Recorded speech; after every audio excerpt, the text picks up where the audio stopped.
Governments play a crucial role in shaping societies by establishing laws, providing essential services, and ensuring the well-being of their citizens.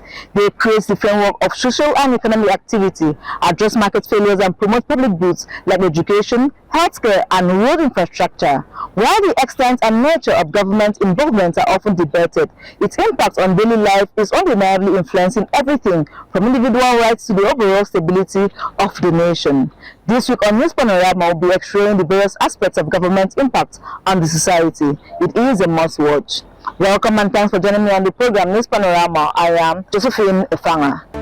If you have just tuned in, you are watching News Panorama. As part of commitment of the present administration to provide access to roads in rural areas, the state legislature has passed the Cross River State Road Funds Bill. Our Assembly correspondent, Etina Wanaime, reports that as an executive bill, it was presented to the House by the leader of the legislature, Right Honorable Francis Asuko, and was passed following a report of the Joint Committee on Finance and Appropriation, Transportation and Marine Services, as well as Public Accounts. The report.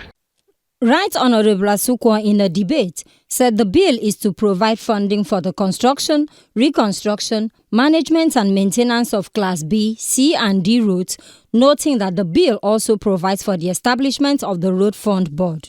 The leader stated that when in place, the board will be responsible for the management of the funds, adding that the sources of funding include the state's internally generated revenue, Federation's allocation account, capital expenditure, as well as road users' charges, among others.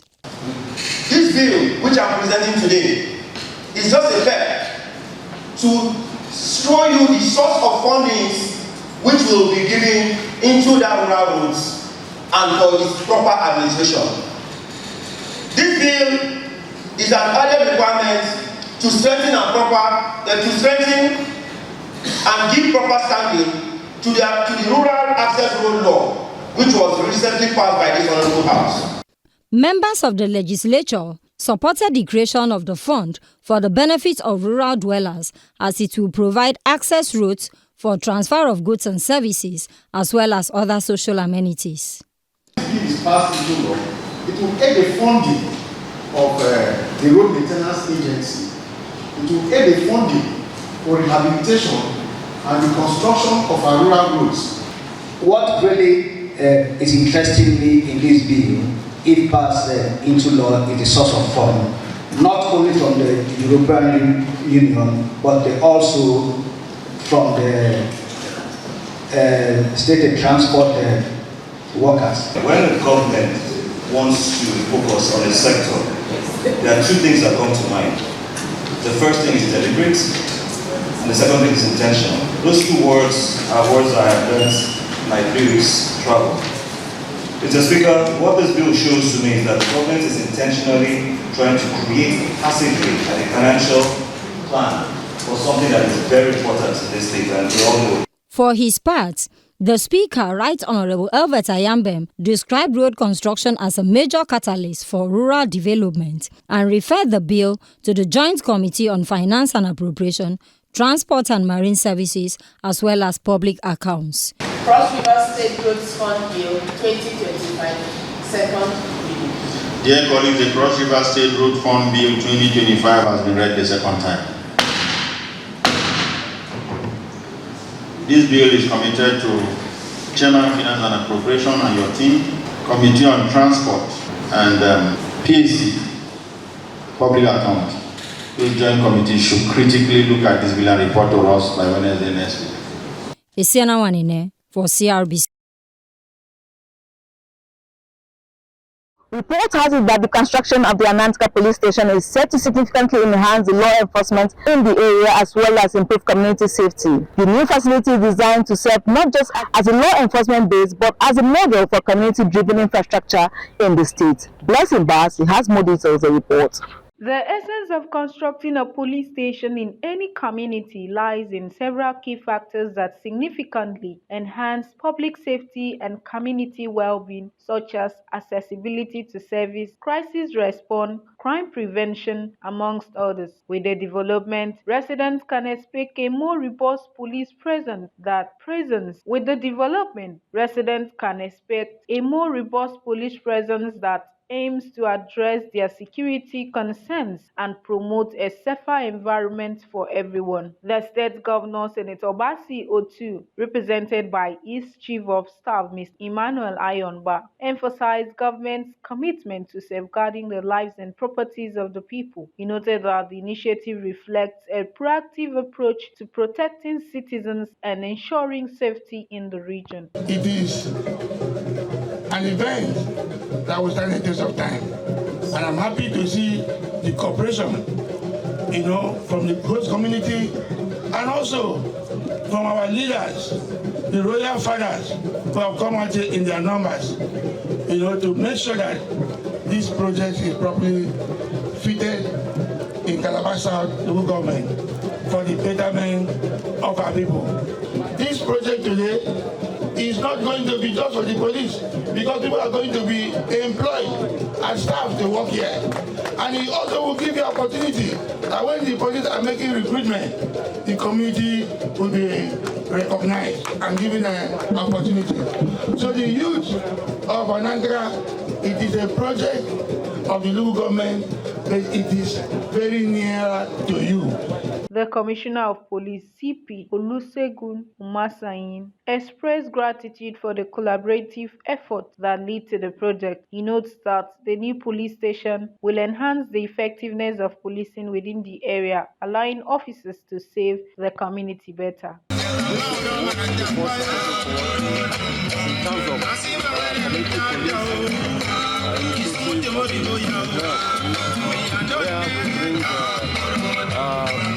crime fighting to the community. You can see the synergy and the partnership in this effort of investing in police station for us, because they cannot do it alone. We need development partners like the local government and state government and I'm very happy for that. Research has it that with improved resources and facilities, law enforcement will be more equipped to handle challenges and provide support to residents. The Calabar South Council Chairman, Mr. Patrick Achibong, hailed the project as a new beginning of the community, highlighting its symbolic importance as a security agency. Your Excellency, this moment of glowing reflection of the People First mantra that you have inscribed on the heart of this administration, it is your vision, your passion for security, order and infrastructural advancement for that we are interpreting and localizing in Calabar South today. This is the vision of our governor, but we want to use it to localize it here in Calabar South to make sure that security comes to the people in the grassroots. Traditional rulers and community leaders also encourage residents to embrace the facility as a partnership between the community and the government. I thank government for coming to build this police station. I do not want to encourage our Anantra people to be going to this place, to the police station, because we are no criminals. It is there to maintain security, not only in Anantra and Calabar South, but everywhere across the state. I want to advise all the youths and other people in the Calabar South local government that we should see this project as a project. We should also advise the police itself that this police station of today we are going to build, it should not be a money-making business. Let us get this in heart to be sure that we should do everything possible to show that we give peace a chance in Calabar South local government. We are here to witness the groundbreaking of a proper thorough build of a police station by Honorable Patrick Achibong, the Calabar South local government. That would actually help stamp out a lot of insecurity in the areas and through more understanding to people that used to violent crimes and all that. However, the construction of a police station is more than just a building. It represents a foundation for safety, trust, and collaboration between law enforcement and the community, with the sole aim of achieving a more humane and secure environment for all. For CRBC News Panorama, Blessing Bassi reporting. The Joint Admission and Matriculation Board (JAMB) has officially announced the minimum cutoff marks for the admission into the Nigerian State Institution for the 2025-2026 academic session. According to the board, the cutoff point for universities is set at 150, while College of Nursing Sciences will admit candidates with minimum score of 140, and polytechnics and College of Education are to accept at 100.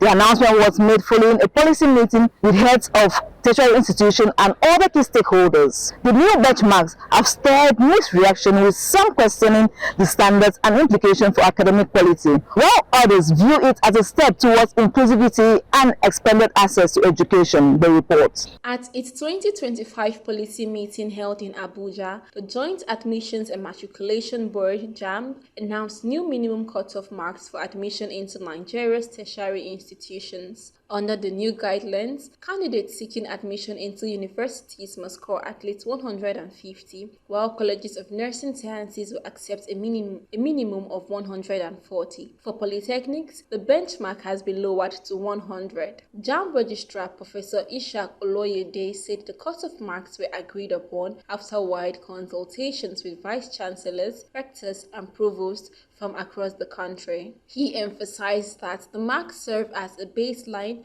noting that institutions are free to adopt higher requirements but cannot go below the national minimum. He emphasized that the mark serves as a baseline, noting that institutions are free to adopt higher requirements but cannot go below the national minimum. The decision has sparked mixed reactions among education stakeholders. Some believe it is a positive step toward expanding access to education, particularly for candidates from underrepresented or undeserved regions. I don't think they are bringing the standard down.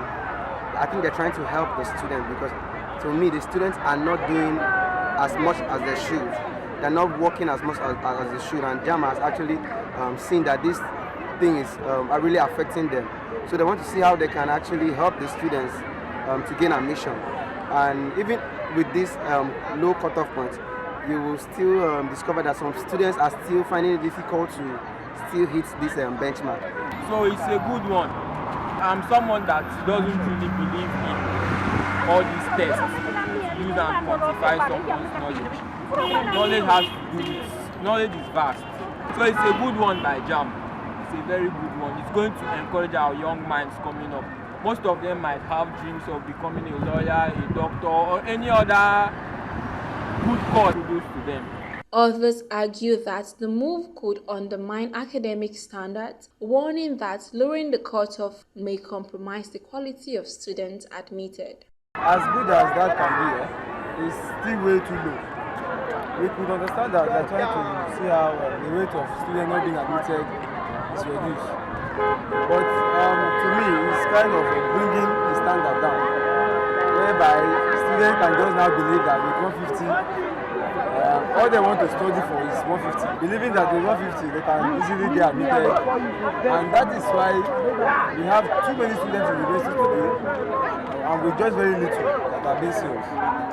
Despite the concerns, JAMB has assured the public that it will continue to monitor the admission process, adding that institutions are expected to implement internal screening mechanisms to ensure that only candidates who are truly qualified gain admission regardless of the UTME score. However, a cross-section of students complain about the stress of securing admission even when the cutoff point is made. For CRBC News Panorama, Ifeoluwa Ekpita reporting. The federal government has reiterated its stance on the minimum age for admission into the Nigerian State Institution, declaring that no candidate below the age of 16 should be offered admission into the universities, polytechnics, or colleges of education.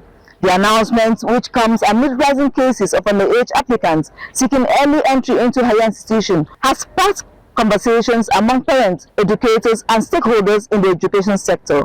While some see the age limit as necessary to protect young minds from pressures of tertiary education, others argue that it may hinder gifted students from advancing at their natural pace. They report. Education authorities are raising fresh concerns over the rising number of underage students seeking admission into tertiary institutions across Nigeria. In response, the Federal Ministry of Education has reaffirmed that 16 years remain the minimum age for admission into universities, polytechnics, and College of Education. The announcement made this week in Abuja comes as many institutions continue to face pressure from parents and schools to admit candidates below the required age. The Ministry explained that while the policy is not new, it has been largely overlooked in recent years, with a noticeable increase in underage candidates being pushed into higher institutions. The Ministry explained that while the policy is not new, it has been largely overlooked in recent years, with a noticeable increase in underage candidates being pushed into higher institutions by eager parents and educators. According to the federal government, the age limit is in place to ensure that students entering tertiary education are not only academically qualified, but also emotionally and mentally prepared to handle the challenges and responsibilities of campus life.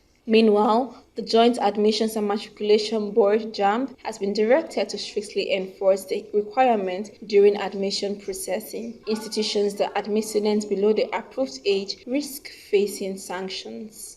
Some respondents say 16 years is an ideal age for tertiary entry, arguing that students at that age are mature enough to navigate academic work and adjust to their new environment. Because the students that like person that is very smart, if you keep her at home, she might get used to her choice and skills.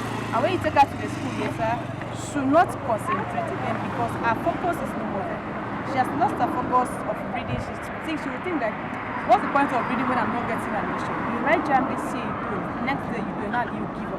That's why you have so much dropouts. That's why you have so much people saying that it's better they venture into business than to go to school. Because at the end of the day, you won't get it. You end up going to business again. After all the money you spent on school, the resources, the stress, the suffering, end of it. So it's not a good thing for them. They should let them exercise their futures. They have the right to education. Let them just enjoy their youth. When we get there, we cross the bridge. Let us enjoy our days. Others, however, believe that 18 years is more appropriate, noting that students are legally considered adults at that age and are better equipped to manage life independently. Below 16, you don't have knowledge. No, at least that is a child. They need university children at least from 18.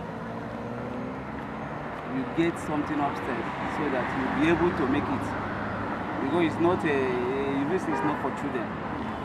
It's for maybe they say 18 is maybe you have started getting experience or have to get yourself, cook for yourself. If your parents know they maybe you'll be able to manage yourself a little bit. Maybe like now, all these players where they play, they say from 18 years. If you are 18 years, you will be able to get a account, you can stay alone, do anything alone. But if you are not up to 18, you cannot leave your parents. So we believe that from 17 down, you are still staying with your parents. But you are not really, because your parents will not follow you go to university. So that's why. Some school teachers share their experiences. They should allow people to send their children to school at their own convenience. Because there are times you have the resources to train a child, and when introducing this policy, it will deprive you when you don't have money. The government should focus attention on something that are very, very relevant. They should give us food, take care of civil servants, rather than bringing things that are too irrelevant.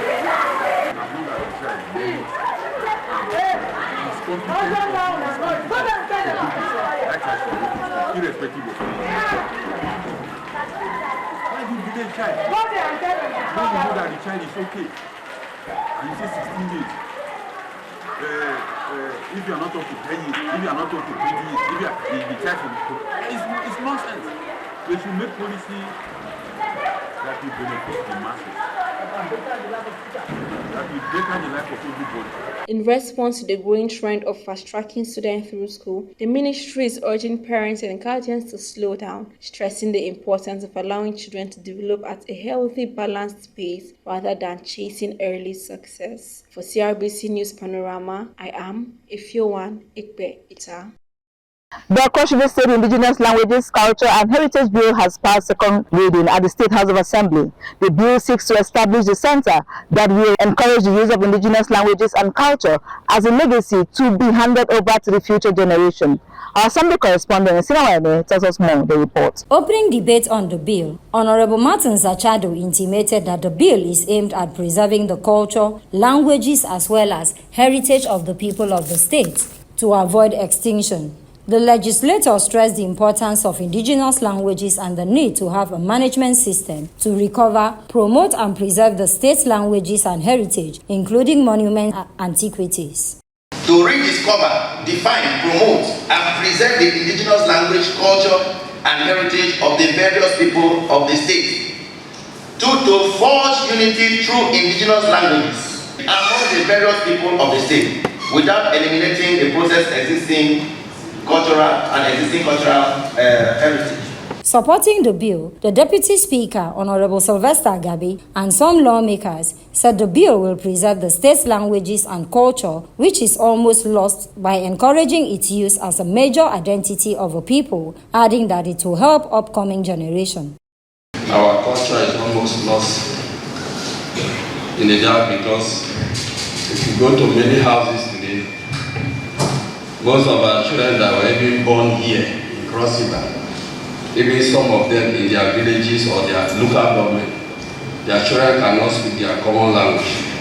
In modern days marriage, you discover that a man and a wife, unfortunately, they don't use the local language in teaching their children what to use.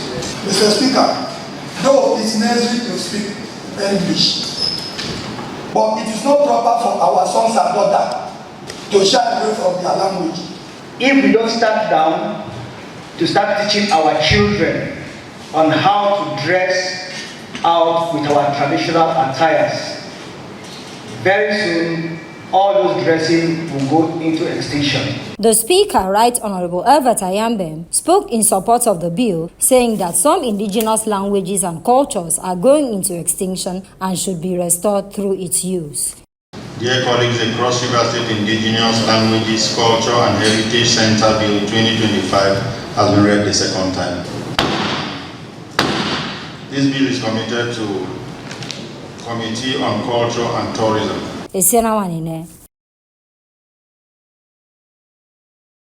That is all we have on our lineup this week. We hope to be back same time next week. Do keep up with us. I am Josephine Efanga. For updates and engagement, follow us on our social media platform: Facebook at CRBC, X formerly Twitter, Instagram and TikTok at CRBC Online, YouTube at CRBC New Media, WhatsApp on 090-377-87474. Again, 090-377-87474. We look forward to connecting with you.